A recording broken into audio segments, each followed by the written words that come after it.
Welcome to back my channel सालमी सोना Odia blogs को एबेर टाइम है संध्या 7टा मु घरे आसी पहुँचली संध्या 6टारे आपण मैंने तो जानते आज थी होली आशा कर आपण मैंने ढेर सारा आज एंजॉय मस्ती करेंगे मुझे किसी मस्ती तो करी चलतु मो भाई एक्चुअली काली घर को आसी सी आज कहूँ कि चिकेन खाइब चिकेन करी तो चलतु सी बनाऊँ कि मुझे आज बनाऊँ से सहित ब्लॉग रे शेयर करी मिनी ब्लॉग तो मो वीडियो को एमती कंटिन्यू कर आमर बिरियानी काटिला आज आमर छेचुची अदा रसुण पेस्ट करुची से आज चिकेन बन दबा आम खाया से एमती चिकेन करे जे आप खाइले पाटिरू छाड़बनी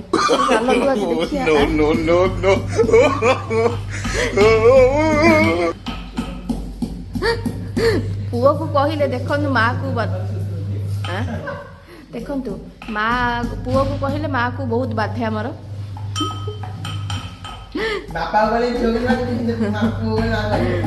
मीट आवर बिरियानी कांगिला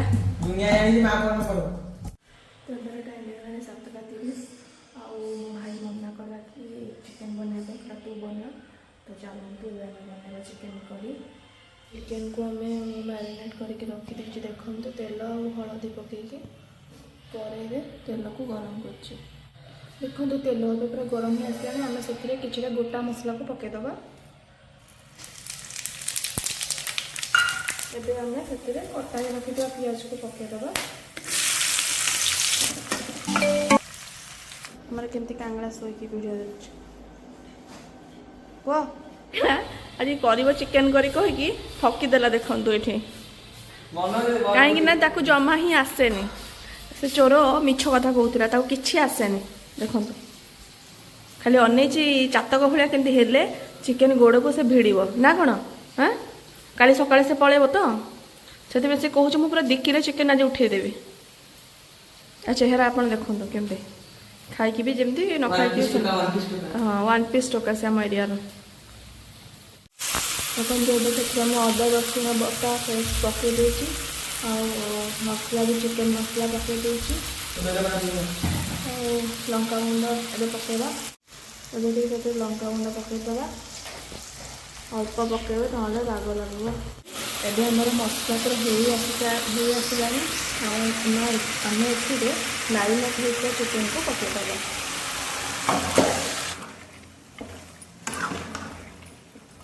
सहित पूरा मिक्स कर एमती पूरा मिक्स करके आम 10-15 मिनट फ्राए हाँपाई छाड़देवा आज एक्चुअली मो चिकेन आलू ही टोटाली पकईनी खाली आज चिकेन को आम फ्राए करवा समस्ते कहले कि खाली चिकेन फ्राए खायापी तो से बिल्कुल भी आलू पकईनी एवं चिकेन है फ्राए हो आसला देखो पुणी आइला सुंगिया चिकेन है ना ना चिकेन लोभी तो चिकेन सुंगार बास्ना सुंगा से बारंबार पड़े आसे चिकेन है देखा और चिकेन है तो से नहीं चाखी देखो चिकेन ए फ्राए हो आसला तो आम से अल्प टिके पानी दबा अल्प टिके लुण पकईदबा दांतुरा काली पड़े बोली मन बहुत दुख टाइम है 10:30 और खाଇବା पेड़ सर भाई आम झील जाऊँ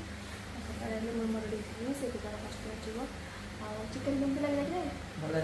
चिकेन टा बहुत भल लगे से तरकारी हस्टेल पड़े तो आज ब्लॉग केमती कौन लगे प्लीज लाइक शेयर कमेंट जनइबे। नमस्कार।